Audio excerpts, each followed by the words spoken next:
Tired soul, I am the angel of hope. I do not arrive with a flourish of trumpets or a blinding light, for I know your spirit is tender and your eyes are weary. I come to you softly on quiet wings to simply sit with you in the profound stillness of your exhaustion.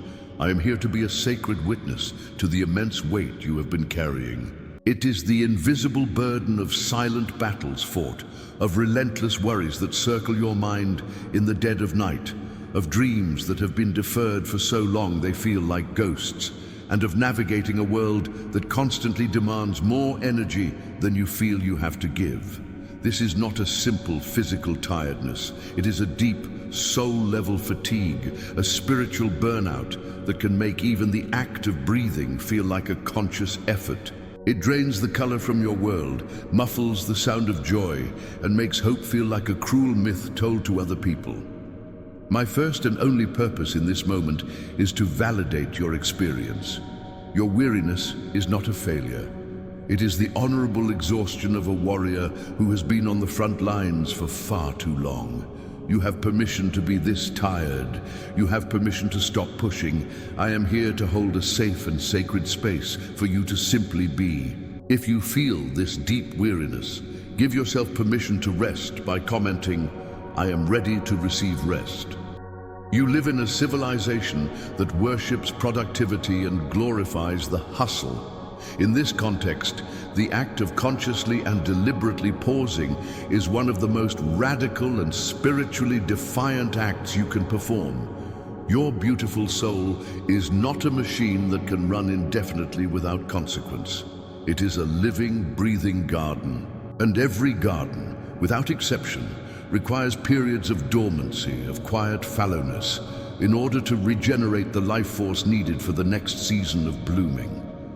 This profound weariness you feel is your soul's desperate cry for a sacred pause. It is a loving, internal intervention, begging you to retreat from the endless demands of the external world and turn your precious attention inward. This is not laziness. It is essential spiritual maintenance. I invite you to begin this practice not with a grand vacation, but with micro pauses. Between tasks, close your eyes for just 60 seconds and focus only on your breath. Before eating, take 3 conscious breaths, honoring the food that will nourish you. These small moments of intentional stillness are like a gentle, steady rain on the parched soil of your spirit.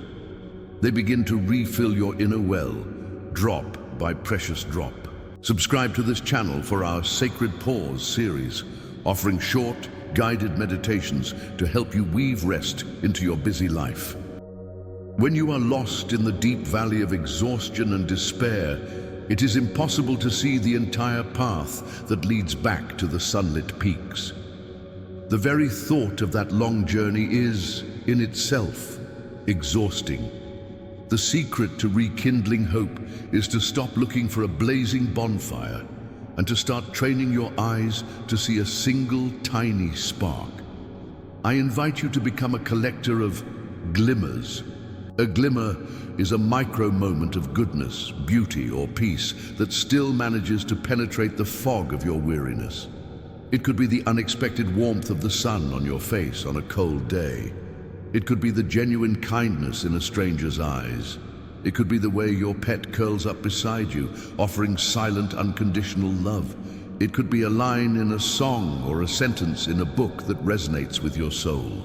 Your practice is to actively hunt for these glimmers. When you spot one, pause and savor it for a few seconds. Let it truly land in your awareness. By consciously collecting these sparks, you are gathering the kindling that will eventually be used to reignite the warm, steady flame of hope within your own heart. What is one small glimmer you have noticed in the past 24 hours? Share it in the comments to create a collective list of light for us all. Your energy is your most valuable and sacred currency. When you are in a state of depletion, it is an act of profound wisdom and self-love to conduct a gentle but honest audit of where your precious life force is leaking away. There are relationships, habits, and thought patterns that are actively draining you, acting like silent vampires on your spirit. I invite you to take out a metaphorical magnifying glass and examine your life. Is there a relationship that consistently leaves you feeling smaller, heavier, or more anxious? Is there a social media feed you scroll through that fuels feelings of inadequacy or anger? Are you mentally replaying an old argument, pouring fresh energy into a dead conflict? Are you saying yes to commitments out of guilt or obligation? You must, my dear one, give yourself radical permission to plug these leaks. This may mean setting firm boundaries, muting or unfollowing certain accounts, or consciously choosing to disengage from negative thought loops. This is not selfish. It is the sacred act of patching up your spiritual vessel so that it can once again hold the energy required for your healing journey. Share this video with a friend who you know is giving too much of their energy away. Let's empower each other to set loving boundaries. The body and the spirit are not separate entities. They are intimately intertwined. When the soul is weary, the body is often the first to be neglected, and a neglected body cannot provide a stable foundation for a spirit to heal. The path back to hope is paved with small, consistent acts of deep nourishment. This is not about a punishing diet or exercise regime. It is about gentle, loving care. Ask your body with genuine curiosity, what would feel truly nourishing to you right now? The answer may be surprisingly simple. It might be a long, warm bath with Epsom salts to soothe your aching muscles. It might be preparing a simple meal with fresh, whole foods instead of reaching for something processed. It might be 5 minutes of gentle stretching to release tension. It might be drinking a large glass of pure water, visualizing it cleansing every cell. It might be the simple act of going to bed half an hour earlier. These are not chores on a to-do list. They are sacred offerings to the temple that houses your soul. By treating your body with this profound tenderness, you send a powerful message to your spirit. You are worthy of care.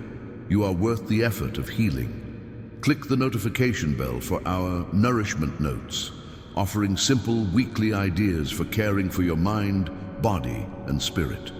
One of the most exhausting aspects of being in a state of depletion is the constant internal pressure you put on yourself to snap out of it or feel better already.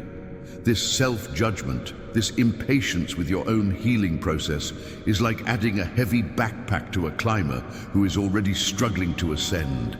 I am here to give you full and complete permission to be exactly where you are. Your weariness is not a problem to be solved. It is a season to be honored. You cannot force a flower to bloom faster by yelling at it. You cannot rush the winter away. Your only task in this season is to be as kind, gentle, and compassionate with yourself as you would be with a precious loved one who was recovering from a serious illness. When you wake up and still feel tired, instead of scolding yourself, try placing a hand on your heart and saying, "It's okay. I am still healing. I will be gentle with myself today."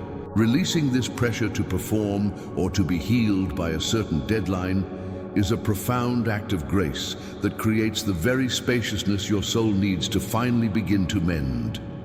To release this pressure, make a commitment in the comments. I will be gentle with my own healing process. When you are in the depths of despair, you can feel profoundly alone, as if you are the only one who has ever felt this way. This isolation is a lie that hopelessness tells to perpetuate itself. One of the most powerful ways to rekindle your own flame is to borrow the light from others who have walked a similar path and found their way through. Seek out stories of resilience and recovery. Read memoirs, listen to podcasts, or watch interviews with people who have navigated profound darkness, be it depression, grief, or burnout, and have emerged on the other side, not just surviving, but thriving with new wisdom and compassion. These stories serve as powerful proof that healing is possible. They are maps left behind by fellow travelers. They will not show you your exact path, but they will remind you that there is a path, that others have made it, and that the darkness is not a permanent destination. Their survival is a testament to the resilience of the human spirit, and a promise of the dawn that awaits you. If you have a story of overcoming a dark time, consider sharing a piece of your wisdom in the comments. Your story could be the glimmer someone else needs. My tired, beloved soul, I want you to hold this divine truth in the very marrow of your bones. No night in the history of the cosmos has ever lasted forever. The dawn is not a possibility. It is a sacred, unbreakable promise, written into the fundamental laws of the universe. Your current state of weariness, no matter how deep or how long it has lasted, is a season. It is a spiritual winter.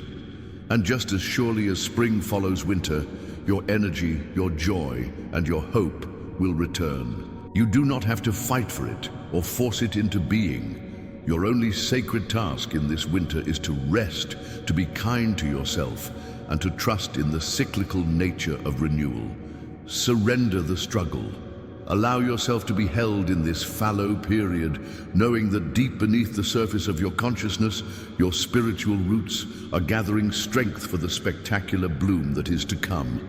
The light is returning. It may only be a faint glow on the horizon at first, but it is coming.